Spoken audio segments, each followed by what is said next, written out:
What up, it's Esteban, hanging out with my good homie, Chris Brown.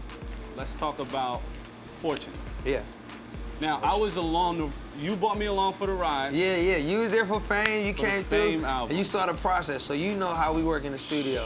So like, it's naturally just fun. So like, same principle for this album, but with a little bit more thought process. Like you can see on the album cover, it's like a code, it's like a, right. But that's an encryption for my fans. I wanted to do something different because, you know, I'm into ancient aliens and, you know, I like learning, I like being stuff that's other than what everybody expects, you know what I'm saying? So what I wanted to give my fans was something that they can have of their own. So when they look in the booklet, like they'll see the different code, but some of it says, I love Team Breezy, or it'll say certain things directed to them, and then they'll know it if they you know, break the code, you know, from there. So like a lot of the different stuff as far as the art direction and everything, I wanted to really make it tasteful, you know what I'm saying? Because I wanted Fortune to be the blessing of like having it, like, and you know, that's what Fortune is. It's not, oh, it's money, wealthy, like it's not being that for me. It's basically the blessing of being able to do it. I'm fortunate to do it. That's what it is. I wanted everything to be top notch for it.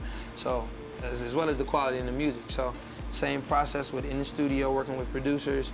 You know, we work with Pooh Bear, I work with you know, the old ones. I went back with the old guys as far as like, we got Diplo and a couple other people I was working with.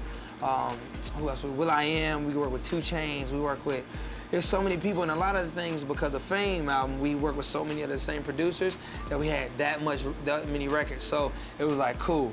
Well, you gave me that beat, we got this song, I can still use it, and nobody heard it.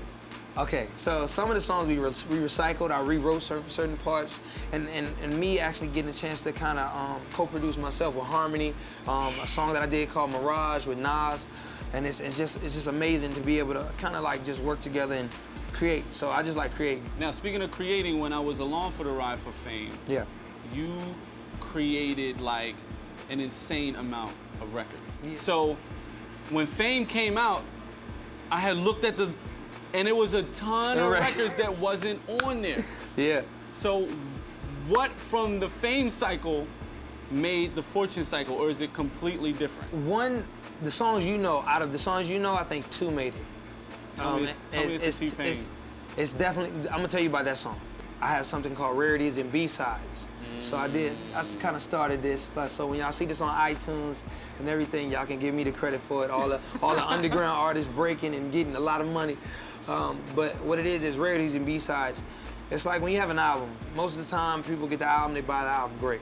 But there's always a gap of time to where people already got the album and, you know, they want to hear new material and you're always doing stuff. So I always do records. I'm always on somebody's song, I'm always doing a hook for somebody or something. So I have a gang of records. So what I do is I give them to iTunes. And instead of releasing it free, you can still, for a lesser price, you get it, and you know what, it gives an artist a chance to get the exposure that they need, because it might be a new producer you never worked with, but instead of going through the label, riffraff, and all the bull, you say, look, let's split the royalty and do it like this so we both get paid. Because, you know, the industries are so broke that it's starting to kill our creative side, you know, as far as, you know, videos, as far as, you know, budgets. You know, a lot of people, I'm started when they had the $600,000, $800,000 video budgets. My running videos is around that. So now you get it to where people are like, oh, we got 50,000. It's really killing us in a sense. You know how they say hip hop is dead, certain shit dead? It's really dead, you know, because nobody believes in the brand anymore. So it has to be, if we don't do it, who's gonna do it? So I'm like, it, I'm gonna do it myself. I know I'm cussing, but y'all got the bleep button.